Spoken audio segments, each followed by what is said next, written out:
Friends, ప్రతిరోజు స్వాధ్యాయంలో భాగంగా ఈరోజు మరి సద్గురు తపస్వీజీ మహారాజ్ జీవిత చరిత్ర 8వ భాగంలోకి ప్రవేశిస్తున్నాం. అండి ఫ్రెండ్స్, మరొకసారి గురువులందరికీ మన యొక్క ఆత్మ ప్రణామాలు తెలియజేసుకుంటూ ప్రారంభించుకుందాం. మరి మొత్తానికి విష్ణుదాసు గారు పరశురామ గుండం నుంచి బర్మా యాత్రలో అనేక మంది యోగి ఈశ్వరులను కలుసుకుని, ఎన్నో సిద్ధులు ఉన్నటువంటి మహాత్ముల్ని కలుసుకుని, మరి అనుకున్న విధంగా మరి సముద్రం ఆయన చూడాలనుకున్నటువంటి ఆ యొక్క సముద్రం చూడడం, ఆ బర్మా వాళ్ళ ప్రజల యొక్క బర్మా లాంగ్వేజ్ని తెలుసుకుని వాళ్ళ యొక్క ఆ వాళ్ళ యొక్క అంటే వాళ్ళు ఎలాగా ఉంటారు అన్నీ కూడా తెలుసుకోవడం జరిగింది. వాళ్ళు అహల్య గౌతమ మహర్షిని వాళ్ళు పూజిస్తారు. అలాగే పంచపాండవుల్ని ఆరాధిస్తారు. అలాగే వాళ్ళు ఇంద్రుడు తమ ప్రార్థనలను వాళ్ళు వర్షం పడడానికి ఇంద్రుడిని ప్రార్థించడం, ఇలాంటి ఎన్నో విషయాలు మనం తెలుసుకున్నాం. దాని కంటిన్యూషన్ చూద్దాం మై డియర్ ఫ్రెండ్స్. రంగూన్‌లో మరి పుంగీచౌ నుంచి మరి అక్కడి నుంచి పుంగీచౌ నుంచి బయలుదేరి విష్ణుదాసు తిరిగి తన ప్రయాణాన్ని మళ్ళా ప్రారంభించారు. ఆశ్రమవాసులు సూచించిన మార్గాన్ని అనుసరించి కొన్ని రోజులు నడవగా దారిలో ఆయనకి ఒక గుహ కనిపించింది. మరి ఎప్పట్లానే అనేక గుహల్లో ఆయన సాధన చేసుకుంటూ వచ్చారు. అలాగే ఆ రంగూన్ నుంచి బయలుదేరి ఆ సముద్రం అంతా చూసుకుని ఆ యొక్క ఆశ్రమాన్ని విడిచి మళ్ళా కొంత దూరం నడిచేటప్పటికి మళ్ళా ఇంకొక ఆశ్రమం, ఒక గుహ కనిపించిందనమాట. ఆయనకి ఒక గుహ కనిపించింది. ఆ గుహలో కొంతకాలం విశ్రాంతి తీసుకున్నారు. గుహకు దగ్గరలో ఒక పెద్ద నారింజ తోట ఉంది. తోటలోని ప్రతి చెట్టుకు కూడా గుత్తులు గుత్తులుగా పండ్లు ఉన్నాయి. వాటిని చూసి ఆశ్చర్యపోయారు ఈ యొక్క విష్ణుదాసు. ఆ తోట ఒకానొక ఆరెంజ్ తోట. కానీ ఆ తోటలో ఎక్కడ చూసినా, ఏ చెట్టుకు చూసినా కూడా గుత్తులు గుత్తులు గుత్తులు గుత్తులు పళ్ళు, అంత బాగా విరివిగా పళ్ళను చూసి ఈయనకి చాలా బాగా అనిపించిందనమాట. అంత సారవంతంగా ఉండి ఆ తోట పండ్లు ఎక్కువగా కాయడానికి ఆ మహానుభావుని ఉనికే కారణమని చెప్పారు. ఆ మహా ఆ మహానుభావుడిని ఎలాగైనా దర్శించాలని చాలా ప్రయత్నించాడు విష్ణుదాసు. అంటే ఈయన అంతలాగా ఆ తోటలో గుత్తులు గుత్తులుగా కాస్తున్నాయి అంటే, ఆ తోటలో పనిచేస్తున్నటువంటి కూలీలు చెప్పారు. ఏమని? ఇందులో ఒకానొక సిద్ధపురుషుడు ఉండేవాడు. ఆయన కంటికి కనిపించడు. తోట అంతా కూడా మరి ఇలాగా కాయడానికి గల కారణం ఏంటి అంటే, ఒక సిద్ధపురుషుడు ఇక్కడ ఉండడమే అని చెప్పారు.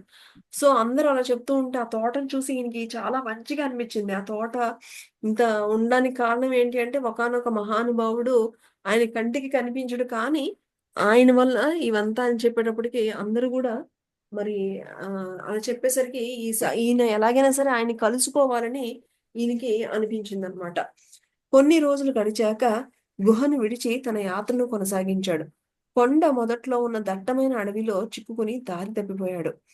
మరి ఆయన్ని కలుసుకోవాలని ఆ గుహను దాటి మరి ఆ దట్టమైన అడవిలో వెళ్తూ ఉండగా అక్కడ కొంచెం దారి తప్పిపోయినట్లు అనిపించిందనమాట. ఆ అడవిలో మనుషులను తినే పులి ఒకటి తిరుగుతోంది. మనిషి మాంసం రుచి మరిగినటువంటి పులి. ఆహ్, ప్రవర్తన అరణ్యంలో సంచరించే మిగిలిన పులులంటే కూడా భిన్నంగా ఉంటుంది. అది సాధారణంగా గ్రామాలకు, అక్కడున్నటువంటి గూడాలకు సమీపంలో విహరిస్తూ పొంచి ఉండి తిరుగుతూ అదును చూసి మనిషిపై ఉరుకుతూ ఉంటుంది. ఆ పులి విష్ణుదాసుని చూసింది. సమయం చూసి ఆయనపై ఉరకటానికి ఆయన అనుసరించడం మొదలుపెట్టింది. ఆయన వెళ్తూ ఉండగా ఆయన దారి తప్పిపోయారు. అయితే అక్కడ ఆల్రెడీ ఒక మనుషుల్ని చంపేటువంటి పులి తిరుగుతూ ఉంటుందనమాట. అది ఈయన్ని అనుసరించి ఈయన పైన ఉరకడానికని చెప్పేసి ఆ టైం కోసం చూస్తూ ఉందనమాట. సో, ఆ విధంగా ఆ పులి ఈయన మీదకి ఉరకడం ప్రారంభించింది. అదృష్టవశాత్తు ఇద్దరు పిల్లలు అది గమనించి, "మహాత్మా జాగ్రత్త! ఆ పులి మిమ్మల్ని మీ వెనకే వస్తోంది. మీరు వెంటనే పాకలోకి వచ్చేసేయండి" అని బిగ్గరగా కేకలు పెట్టారు. మరి అందరూ గమనిస్తూ, మరి మీరు లోపలికొచ్చేసేయండి, ఇంటి లోపలికొచ్చేసేయండి, ఈ పాకలోకొచ్చేసేయండి. ఆ పులి మిమ్మల్నే వెంబడిస్తుంది అని ఒక ఇద్దరు పిల్లలు అరిచారన్నమాట.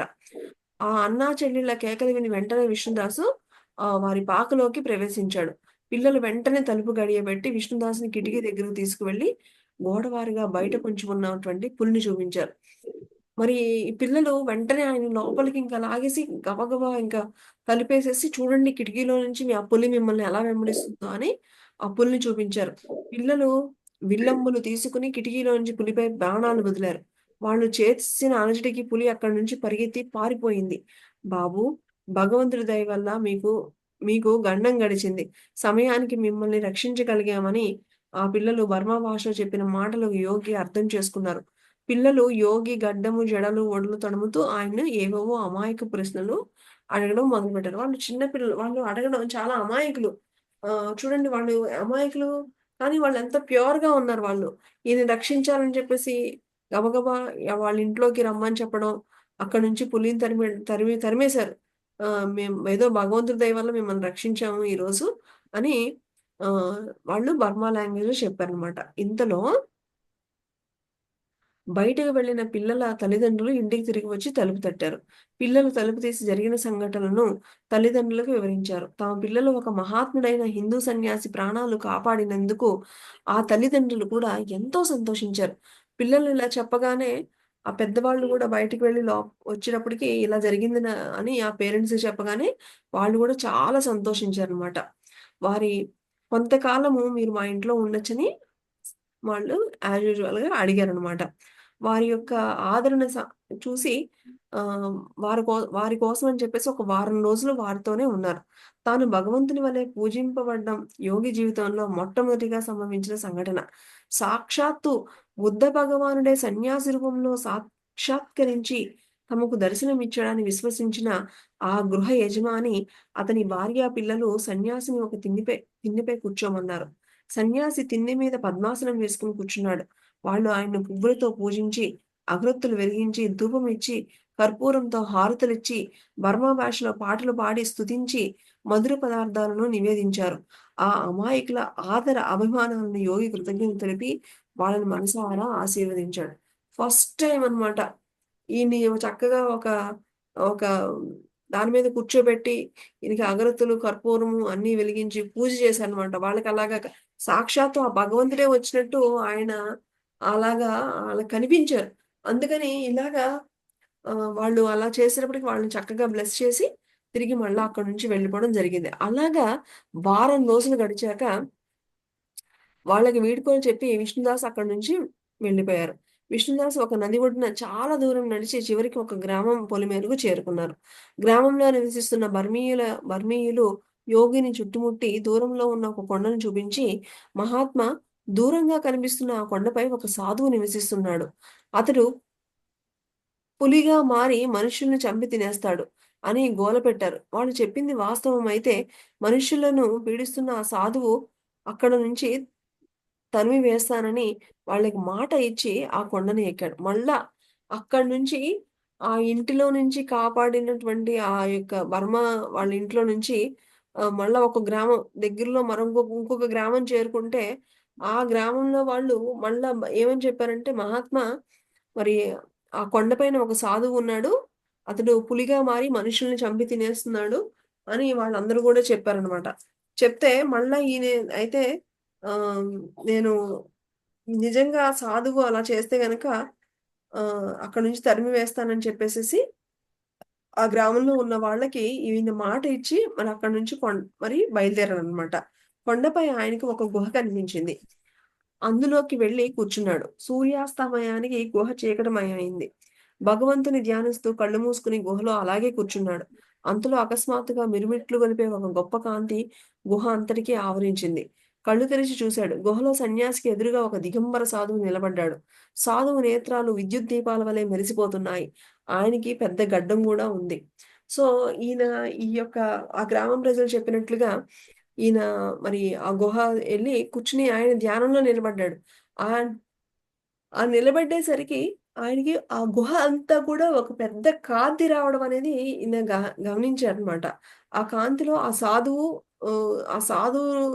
కళ్ళ నుంచి ఆ యొక్క వెలుగు కనిపించడం ఈయనకి కనిపించిందనమాట.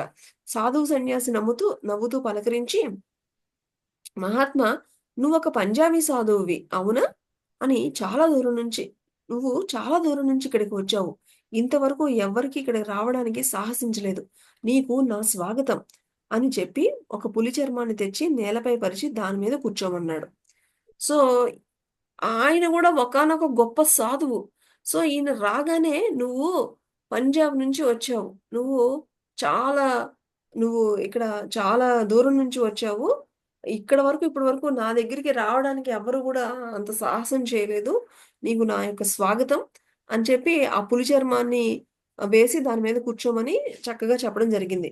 విష్ణుదాసు దానిపై కూర్చొని ఆ అసాధారణ సాధువు కొన్ని అరటిపండ్లు తెచ్చి అతిథిగా వచ్చిన విష్ణుదాస్‌కి చక్కగా అతిథి గదా! చక్కగా అతిథి సత్కారాలు చేస్తూ చక్కగా అరటిపండ్లు పెట్టడం జరిగిందనమాట. వాళ్ళిద్దరూ అరటిపండ్లు తిన్నాక ఆహ్, పొగాకు నింపిన 2 చిల్లుల గొట్టాలు తెచ్చి ఒకటి విష్ణుదాస్‌కి ముందుంచి, రెండో దాన్ని తాను ముట్టించి పొగ పీల్చాడు. విష్ణుదాస్ తాను పొగ పీల్చనని చెప్పి నేను అంటే కొంతమంది సాధువులు గమనిస్తే వీళ్ళు పొగ కాలుస్తున్నారు మై డియర్ ఫ్రెండ్స్. అయితే ఈ సాధువు గూడా 2 ఇచ్చి ఒకటేమో ఈయనకిచ్చి ఆయన గూడా పొగ కాలుస్తున్నాడు. ఈయనేమో నేను పొగ కాల్చను అని విష్ణుదాస్ గారు చెప్పారనమాట. గ్రామస్తులు తనకు తెలియచేసిన కథను వివరించి, "స్వామి వారు చెప్పింది వాస్తవమేనా?" అని అడిగాడు సాధువు చిరునవ్వు నవ్వుతూ. అంటే ఇలాగ నాకు గ్రామ ప్రజలందరూ ఇలాగ చెప్పారు. మీరు పులిగా మారి ఇలా చేస్తున్నారని చెప్పారు. అంటే మహాత్మా గ్రామస్తులు మీకు చెప్పింది అంతా వాస్తవం కాదు. నేను మనుషుల్ని చంపి తినే నీచుడిని కాను. నేను కూడా మీలాగే ఒకానొక హిందూ సన్యాసిని. నేను భారతదేశమంతా తిరిగాను. చివరికి ఇక్కడికి చేరుకొని ఈ గుహను నివాసంగా ఏర్పరచుకున్నాను. నాకు ఇది అన్ని విధాలా అనుకూలంగా ఉంది. బర్మా దేశీయులకు దిగంబర సాధువులంటే అసలు గిట్టనే గిట్టదు. ఈయన చెప్పాడు అదంతా కరెక్ట్ కాదు. నేను కూడా మనుషుల్ని చంపేటువంటి అలాంటి నీచుడిని నేను కాదు. నేను కూడా మీలాగా ఒకానొక హిందూ సన్యాసిని. కానీ ఈ బర్మా దేశస్థులకి హిందూ సన్యాసులంటే ఏమాత్రం ఇష్టం ఉండదు.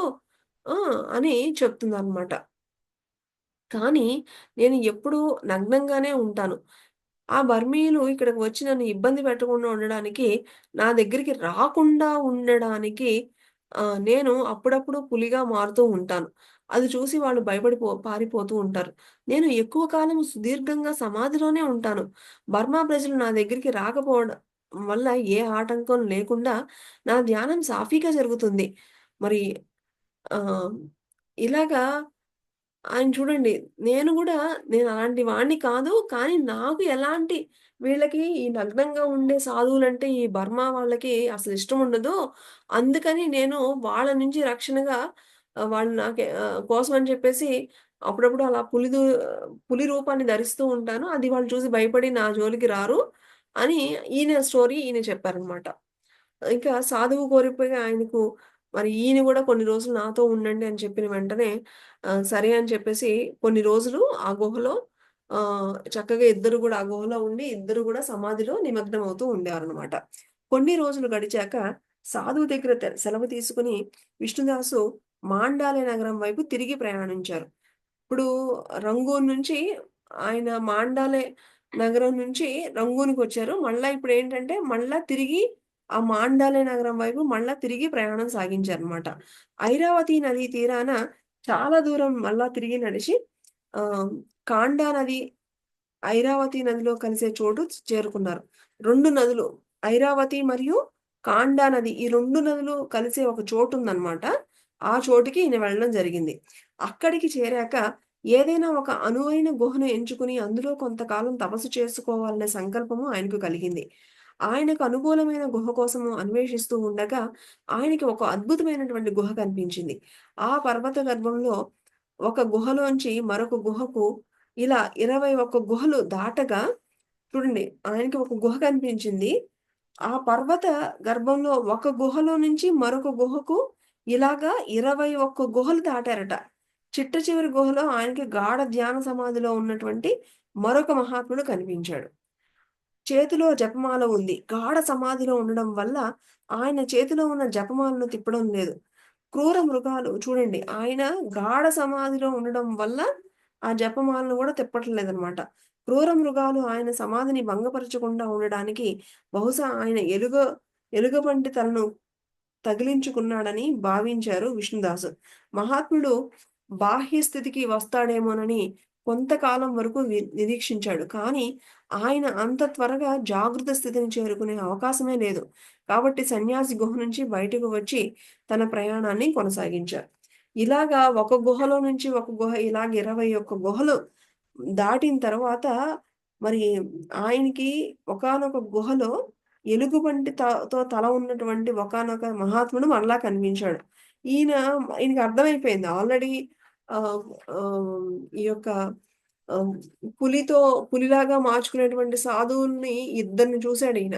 చూసి ఇక ఈ ఎలుగుబంటి మొహంతో ఈయన కనిపించేసరికి ఓకే. ఈయన గూడా ఏంటి అంటే వేరే వాళ్ళు ఎవరు గూడా ఈయన్ని డిస్టర్బ్ చేయకుండా ఉండడానికని చెప్పేసి ఆహ్ ఎవరు ఈయన యొక్క సమాధిని భంగపరచకుండా ఉండడానికి అలాంటి తలను పెట్టుకున్నారు అని మార్చుకున్నారని చెప్పేసి ఒకసారి మాట్లాడదామని చెప్పేసి చాలా రోజులు వెయిట్ చేశారు. కానీ ఆయన ఎంతసేపున్నా సరే ఆ యొక్క స్థితి నుంచి రాకపోయేసరికి ఈయనిక తిరిగి మళ్ళా ప్రయాణాన్ని కొనసాగించారు. తపస్సు చేసుకోవడానికి అనువైన గుహను వెతుకుతూ ప్రయాణం సాగిస్తున్నారు విష్ణుదాసు. అలా గుహ అన్వేషణలో ఆయనకు ఐరావతి నది ఒడ్డున ఉన్న ఒక కొండను ఎక్కాడు. కొండ మీద ఒకదానికి ఒకటి ఆనుకుని ఉన్న 2 కుటీరాలు కనిపించాయి. వాటిలో ఒక కుటీరం ఖాళీగా ఉంది. అందులో ప్రవేశించి తపస్సు చేసుకోవడం మొదలుపెట్టాడు. కొన్ని రోజులు ఆయన ఇలా వెతుకుతూ ఉండగా ఒకానొక కొండ మీద ఆయనకి 2 కుటీరాలు కనిపించాయట. అందులో ఒక కుటీరం ఖాళీగా ఉండేసరికి అందులో తపస్సు చేసుకోవడం మొదలుపెట్టారు. కొన్ని రోజులు గడిచాయి. అకస్మాత్తుగా ఒకరోజు రెండవ కుటీరం నుంచి పొడవైనటువంటి మహాత్ముడు బయటికి రావడం గమనించాడు. ఆ మహో ఆ మహాత్ముడిని సగౌరవంగా హిందీ భాషలో పలకరించారు. ఆ మహాత్ముడు హిందీలో జవాబు చెప్పాడు. ఆయన పేరు జగన్నాథదాసు. జగన్నాథదాసు తపస్సు కోసం ఒరిస్సా రాష్ట్రం నుంచి బర్మా అడవులకు రావడం జరిగింది. చాలా కాలం నుంచి అక్కడ తపస్సు చేసుకుంటున్నారు. సో, ఆయన మరి ఆహ్, ఒరిస్సా నుంచి మరి ఈయన ఇక్కడికొచ్చి చాలా రోజుల నుంచి ఇక్కడ సాధన చేసుకుంటున్నారు. అలాగా చక్కగా ఆ యోగులిద్దరూ గూడా మరి జగన్నాథ దాసు, విష్ణుదాసుకు దగ్గరలో ఉన్న పరిశుభ్రమైనటువంటి ఒక కొలను చూపించాడు. ఇద్దరూ కొలనులో స్నానం చేసి, కొండను ఎక్కి ఎవరి కుటీరంలో వారు చక్కగా ధ్యానం చేస్తూ ఉండేవారు. చక్కగా ఇద్దరు మహానుభావులు ఎక్కడున్నా సరే ఇంతే ఫ్రెండ్స్. మన మనలాగా మనలాగా ఉండేటువంటి ఒకానొక సాంగత్యం దొరికినప్పుడు ఎంతో బాగా అనిపిస్తుంది. అలాగే ఈయనకి మరొక కుటుంబంలో ఇంకొక ఒరిస్సా నుంచి వచ్చినటువంటి ఇంకొక సాధువు దొరికేటప్పుడు చక్కగా ఇద్దరు రోజు కలిసి స్నానం చేసి చక్కగా ఇద్దరు ఎవరి కుటీరంలో వాళ్ళు చక్కగా కూడా మరి ధ్యానానికి నిమగ్నులు అయిపోయారు. ఒకరోజు జగన్నాథదాసు విష్ణుదాసుకు 2 మాత్రలు చూపించారు. అందులో ఒకదాన్ని బుగ్గన పెట్టుకుంటే పక్షిలాగా దగ్గర దగ్గర ప్రదేశాలకు ఎగరొచ్చు. విష్ణుదాసు ఆ మాత్రను బుగ్గన పెట్టుకున్నాడు. తన చేతులు రెక్కల వలె ఆడిస్తూ పైకి ఎగిరి కిందకు దిగాడు. రెండవ మాత్రను ఉపయోగించే అవకాశము ఆయనకు కలగలేదు. తాను ఏకధాటిగా 7 ఏళ్ల సమాధిలో ఉండడానికి అనుకూలమైన గుహను దేనైనా చూపించమని సన్యాసి జగన్నాథదాసుని కోరాడు. జగన్నాథదాసు పక్కన ఉన్న పర్వతంపై గల ఒక గుహను చూపించాడు. అన్ని విధాలా అనుకూలంగా ఉన్న ఆ గుహలో విష్ణుదాసు 7 సంవత్సరాలు తపస్సు చేసుకున్నారు. ఫ్రెండ్స్ అక్కడ ఒరిస్సా నుంచినటువంటి ఇంకొక మహానుభావుడి పేరు జగన్నాథదాసు. ఈయనేమో విష్ణుదాసు, ఆయనేమో జగన్నాథదాసు. ఇద్దరి మధ్య చక్కగా ఫ్రెండ్‌షిప్ దొరికింది. సో, ఆయన గూడా ఒకానొక మహానుభావుడు. ఆయన దగ్గర కొన్ని రకాల మాత్రలున్నాయి. అవి బుగ్గ లోపల పెట్టుకుంటే ఒక పక్షిలాగా పైకి ఎగిరిపోవచ్చనమాట. అదొక సిద్ధి అనమాట. సో, అలాగా ఆయన ఇచ్చినటువంటి మాత్ర పెట్టుకొని అలాగా పైకి ఎగిరి మళ్ళా వచ్చి కూర్చున్నాడు. ఇంకొకసారి దాన్ని ఉపయోగించేటువంటి ఎప్పుడు రాలేదు. నేను ఒక 7 సంవత్సరాలు సాధన చేసుకోవాలనుకుంటున్నాను కదలకుండా. నాకెక్కడైనా ప్లేస్ చూపించమని విష్ణుదాస్, జగన్నాథదాసుని అడిగితే, ఆయన ఒకానొక పర్వతం చూపించడం జరిగింది. అక్కడ ఆయన 7 సంవత్సరాలు ఏకంగా తపస్సు చేసుకున్నారు. ఎక్కువ కాలము తపో సమాధిలో గడుపుతూ 5 రోజులకు ఒకసారి కాస్త ఆహారం తీసుకొని ఉండేవారు. చూడండి 5 రోజులకు ఒకసారి మాత్రం ఆహారం తీసుకునేవారట. ఆ గుహలో నివసిస్తున్నప్పుడు విష్ణుదాసుకు సాధు సాంగత్యాన్ని ఆపేక్షించే సత్చింతన గల ఒక బర్మా రైతుతో పరిచయం ఏర్పడింది. రైతు సన్యాసికి సేవ చేయాలని అనుకున్నాడు. 15 రోజులకు ఒకసారి బియ్యము, పప్పు తెచ్చి పెడతానని చెప్పాడు. అలా సన్యాసి అవసరాలు తీరుస్తూ వచ్చాడు. ఒకసారి యథాప్రకారము బియ్యము, పప్పు తీసుకొని వచ్చాడు. అప్పుడు సన్యాసి 3 నెలలకు ఒకసారి ఆ సరుకులు తెచ్చిపెడితే చాలు. నువ్వు 15 రోజులకు అక్కర్లేదు నాయనా. 3 నెలలకు ఒకసారి తెస్తే చాలు అని చెప్పాడు. అదేమిటి అని రైతు అడిగాడు. అప్పుడు సన్యాసి, నేను 4, 5 రోజులకు ఒకసారి ఒక పిడికెడు బియ్యము, కొద్దిగా పప్పు వండుకొని తింటాను. నేను అంతగా ఎక్కువగా నేనేమి తినను. నాకు 15 రోజులకి అక్కర్లేదు నాయనా. 3 నెలలకు సరిపోతది నాకు. నేను ఎక్కువగా ఏమి తినను. చాలా తక్కువ భోజనం చేస్తాను అని చెప్పాడు. అలా 5 రోజులకు ఒకసారి వండుకొని తింటూ సుదూర బర్మా దేశంలో 7 సంవత్సరాలు తపస్సు చేశాడు విష్ణుదాసు. విష్ణుదాసు అలా తపస్సు చేసుకుంటున్న కాలంలో ఒక అద్భుతమైనటువంటి సంఘటన జరిగింది. విష్ణుదాసు నివసిస్తున్నటువంటి గుహలోనే ఆయన తపస్సుకు ఆటంకపరచకుండా ఒక చిరుతపులి కూడా ఉంటూ వచ్చింది. సన్యాసి కొలనుకు స్నానానికి వెళ్తే పెంపుడు కుక్కలాగా చిరుత కూడా ఆయన్ను అనుసరించేది. ఒక్కోసారి ఆయన కమండలాన్ని నోట్లో ఉంచుకొని ఒక చుక్క నీరు కింద పడకుండా జాగ్రత్తగా తీసుకువచ్చి గుహలో నేలపై ఉంచేది. 7 సంవత్సరాల తపస్సు అనంతరం అసలు రహస్యాన్ని కనుగొన్నాడు. ఇన్ని సంవత్సరాలు చిరుతపులి రూపంలో జగన్నాథ దాసే తనకు సేవ చేశాడని తెలుసుకున్నాడు. సో, ఈయన చూడండి మరి 7 సంవత్సరాలు ఈయనతో పాటు ఒక ఆహ్, ఒక ఒక పులి కుక్కలాగా ఈయనకి కాపలా ఉండేదనమాట. అంతేకాదు ఆయనకి నోటితో పులి నోటితో కమండలంలో నీళ్లు నింపుకొని ఒక్క చుక్క కూడా కింద పడకుండా తీసుకొచ్చి ఇచ్చేదనమాట. 7 సంవత్సరాల అనంతరము అసలు రహస్యం తెలిసింది ఏంటి అంటే, ఆ చిరుతపులి ఎవరో గాదు, సాక్షాత్తు ఆయనకి కనిపించినటువంటి ఆ కుటీరంలో ఉన్నటువంటి జగన్నాథాసేస అని ఆయన తెలుసుకోవడం జరిగింది. పరశురామగుండం వెళ్ళాలన్న ఉద్దేశ్యంతో ఆయన గుహను విడిచి తిరిగి ప్రయాణాన్ని ప్రారంభించారు. అతి కష్టమైన ప్రయాణం చేసి చిట్ట చివరికి మాండాలే నగరాన్ని చేరుకోవడం జరిగింది. సో, ఈ పరశురామ గుండం వెళ్ళాలి అంటే ఈ మాండాల నగరం నుంచి వెళ్ళాలి కాబట్టి మొత్తానికి మాండాల నగరం చేరుకోవడం జరిగింది మై డియర్ ఫ్రెండ్స్. సో, ఈరోజు మనము మరి మహానుభావులు ఆహ్, వారికి ఎక్కడ గూడా ఒక్క చోట గూడా ఒక మాక్సిమం ఉంటే గనక నెల రోజులు ఉంటున్నారు. అంతే తప్పించి ఎక్కడా కూడా ఎక్కువ రోజులు ఉన్నది లేనే లేదు మై డియర్ ఫ్రెండ్స్. మరి ఇలాగా ఈయన ఆహ్, అక్కడి నుంచి వెళ్తూ ఉన్నప్పుడు ఆహ్, ఒకానొక ఆహ్, విలేజ్ ఒకానొక విలేజ్‌కి వెళ్ళినప్పుడు అక్కడ ఆ ఊర్లో సంచరిస్తున్నటువంటి ఒకానొక పులి ఈయన మీద దాడి చేయబోగా ఆహ్, ఆ విలేజ్‌లో ఒక ఇంటిలో ఉన్నటువంటి ఒక ఇద్దరు పిల్లలు మీరు త్వరగా ఇంట్లోకొచ్చేసేయండి అని రక్షించి ఆయన్ని కాపాడడం జరుగుతుంది. ఆయన్ని చూసి సాక్షాత్తు భగవంతుడే మా ఇంటికి వచ్చాడు బుద్ధ భగవానుడే అని ఆ ఇంట్లో వాళ్ళందరూ గూడా ఈయనకి మరి ఫస్ట్ టైము పూజ చేయడం గూడా జరిగిందనమాట. తర్వాత వాళ్ళతో మరి అక్కడ వారి ఆతిథ్యం తీసుకొని ఒక 1 వీకే ఉండి అక్కడి నుంచి వెళ్ళిపోతూ మరి ఇలాగ ఎన్నో ప్లేసెస్ అలా వెతుకుతూ వెళ్తూ ఉన్నారంతే. అలాగ అక్కడి నుంచి మరి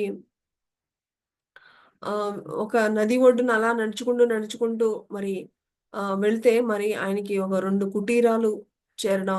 ఆ కుటీరంలో మరి ఒకానొక ఆహ్, ఆహ్, మహానుభావులు వీళ్ళందరూ గూడా సాధలే మై డియర్ ఫ్రెండ్స్. వాళ్ళెంతసేపు గూడా కొంతమంది సాధువులు వాళ్ళ సాధనకి ఎలాంటి ఈ ఆటంకము కలగకూడదనే ఈ యొక్క వాళ్ళ యొక్క సిద్ధులను ఉపయోగించి వాళ్ళు ఈ యొక్క క్రూర మృగాల రూపంలోకి మారడం అనేది జరుగుతూ మనము చూస్తూ ఉన్నాం. ఇక్కడ ఆయన ఒక ప్రాంతం నుంచి మరొక ప్రాంతం వెళ్ళినప్పుడు ఆ ఊరి ప్రజలంతా కూడా ఇలాగే మరలా ఒకానొక పులి అని భయపడుతూ ఉంటారనమాట. ఒకానొక యోగి ఉన్నారు. ఆయన పులిలోకి మరలా మారిపోతూ అని మిమ్మల్ని మీరేం భయపడకండి. నేను అని చెప్పేసి ధైర్యంగా వెళ్లి చూస్తే ఆయనతో నిజంగా మాట్లాడినప్పుడు ఆ మహానుభావుడితో ఆయన కేవలము వీళ్ళకి హిందూ సన్యాసులంటే ఒక అసహ్యమైనటువంటి భావన. సో, వీళ్ళ నుంచి నాకు నా యొక్క ధ్యానానికి ఎలాంటి ఆటంకము కలగగూడదని నేను పులి రూపంలోకి మారుతున్నానే కానీ, ఎప్పుడూ గూడా నేను ఎవ్వరిని కూడా మరి హింసించలేదు, ఎవరిని గూడా చంపలేదు అని చెప్పడం జరుగుతుంది.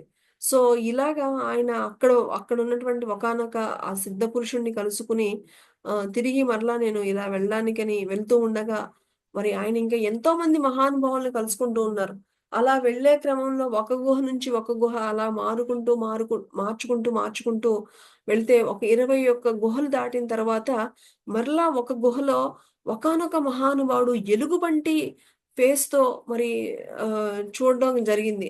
సో, ఈయనకి ఆల్రెడీ అర్థమైపోయింది. ఆల్రెడీ 2, 3 సందర్భాల్లో ఇలాగ వాళ్ళని రక్షించుకోవడానికని చెప్పేసి ఫుల్లుగా మారుతున్నటువంటి సన్నివేశాలు ఈయన చూసారు కాబట్టి, ఈసారి ఈయన కూడా ఆయన యొక్క సాధనకి ఎలాంటి ఆటంకము కలగకూడదని ఈయన కూడా ఎలుగుబంటి రూపంలోనే ఈ విధంగా తలను మార్చుకున్నారు అని చెప్పేసి ఆయనతో మాట్లాడాలని ప్రయత్నించి కూడా ఆయన మళ్ళా ఆ యొక్క జాగృత స్థితిలోకి రాకపోవడం గమనించి ఆయన అక్కడి నుంచి తిరిగి వెళ్ళిపోగా ఆయనకి ఒకానొక కొండ మీద ఒక 2 కుటీరాలు కనిపించడం జరిగింది. సో, ఆ ఒక కుటీరంలో ఖాళీగా ఉంటే ఆయన సాధన చేసుకోవడానికి అనువుగా ఉందని అక్కడ ఉండడానికి సిద్ధపడినప్పుడు ఇంకొక కుటీరంలో మరి ఇంకొక సాధువు ఒకానొక మహాత్ముడు కనిపించడం, ఆ మహానుభావుడు గూడా హిందూ అంటే మన ఒరిస్సా నుంచి బర్మా దేశానికి ఆహ్, కేవలం ఈ యొక్క ఈ విధంగానే సంచరిస్తూ అక్కడ స్థిరపడడం అనేది తెలిసింది. ఆయనకున్న శక్తులేంటి అంటే, ఆయన ఒక చిన్నది ఒక గుండులాగా ఇచ్చి అది నోట్లో పెట్టుకోగానే ఒక రెక్కల్లాగా చేతులు పైకి ఎగరగలిగేటువంటి శక్తి రావడం అనేది మనం ఇక్కడ గమనించాం. సో, ఆయన ఇచ్చినటువంటి దాన్ని గూడా ఆయన రెక్కల్లాగా ఆయనకి రావడం, కొంతసేపు పైకి ఎగిరి ఈయన గూడా రావడం అనేది జరిగింది. సో, అలాగా జగన్నాథ దాసులను విష్ణుదాస్ గారు ఇద్దరు గూడా చక్కగా ఫ్రెండ్స్ అవ్వడము, నేను ఒక చక్కగా తపస్సు చేసుకోవాలనుకుంటున్నాను. నాకు మంచి ప్లేస్ చూపించండి అంటే, ఒక గుహను చూపించి మరి వెళ్ళడము. ఆ గుహలో ఇంకా ఆయన ఆ ప్లేస్‌కి వెళ్ళినప్పుడు 7 సంవత్సరాలు మరి ఆయనకి మధ్యలో మరి భోజనానికి ఒకానొక రైతు చూసి ఆయనకి 15 రోజులకు ఒకసారి భోజనం తీసుకొస్తుంటే, "15 రోజులు అక్కర్లేదమ్మా! నేను చాలా కొంచెం తింటాను. కాబట్టి నువ్వు 15 రోజులు అక్కర్లేదు. 3 నెలలకొకసారి తీసుకొస్తే సరిపోతుందని చెప్తే, అలాగే ఆయన 3 నెలలకొకసారి ఆ రైతు అందించేటువంటి ఆహారం 5 రోజులకొకసారి కొంచెం తిని, ఆయన 7 సంవత్సరాలు మరి సాధన చేసుకోవడం. ఇంకా చూడండి ఈయన యొక్క దీక్షకి ఎక్కడ ఆటంకం కలగకూడదని ఆయనతో ఉన్నటువంటి ఒకానొక కుటీరంలో ఉన్నటువంటి ఆ జగన్నాథ దాసు మళ్ళా పులిగా మారి ఈయనకి కమండలంలో వాటర్ ప్రతిరోజు తీసుకొచ్చి ఇవ్వడం. ఒక కుక్కలాగా ఆ గుహ దగ్గర కాపలా కాయడం అనేది 7 సంవత్సరాల తర్వాత ఆయన తెలుసుకుంది ఏంటంటే, ఆ పులి ఎవరో కాదు, ఆ జగన్నాథ దాసే తనకి సేవ చేయడం కోసం పులి రూపంలో వచ్చాడు అని ఈయన రియలైజ్ అవ్వడం జరిగిందనమాట. సో, తర్వాత అక్కడి నుంచి తిరిగి మళ్ళా ఆ పరశురామ గుండం వైపు వెళ్ళాలనేటువంటి భావంతో మళ్ళా అక్కడి నుంచి మళ్ళా ఆయన బయలుదేరడం అనేది జరిగింది. ఈ విధంగా ఆయన మరలా తిరిగి అతి కష్టం మీద మాండాల నగరం చేరుకోవడం జరిగింది మై డియర్ ఫ్రెండ్స్. ఇది మరి మహానుభావులకు వాళ్ళు ఈవెన్ సిద్ధులు ఉన్నప్పటికీ కూడా వాళ్ళు కేవలం వాళ్ళ యొక్క సాధనకి ఆటంకపరచకుండానే వాళ్ళు ఆ సిద్ధుల్ని గూడా ఉపయోగించుకున్నారు అన్న విషయం ఇక్కడ మనకి ఈరోజు స్పష్టంగా తెలియజేయడం జరిగింది మై డియర్ ఫ్రెండ్స్. ఆహ్ సో, ఇది ఈరోజు మనము తెలుసుకున్నటువంటి మన స్వాధ్యాయంలో తెలుసుకున్నటువంటి చక్కటి జ్ఞానము. ఈ జ్ఞానాన్ని అందించినటువంటి సద్గురు తపస్వీజీ మహారాజ్ గారికి మరొకసారి గురువులందరికీ కృతజ్ఞతలు తెలుపుకుంటూ తిరిగి రేపటి స్వాధ్యాయంలో కలుసుకుందాం. Thank you.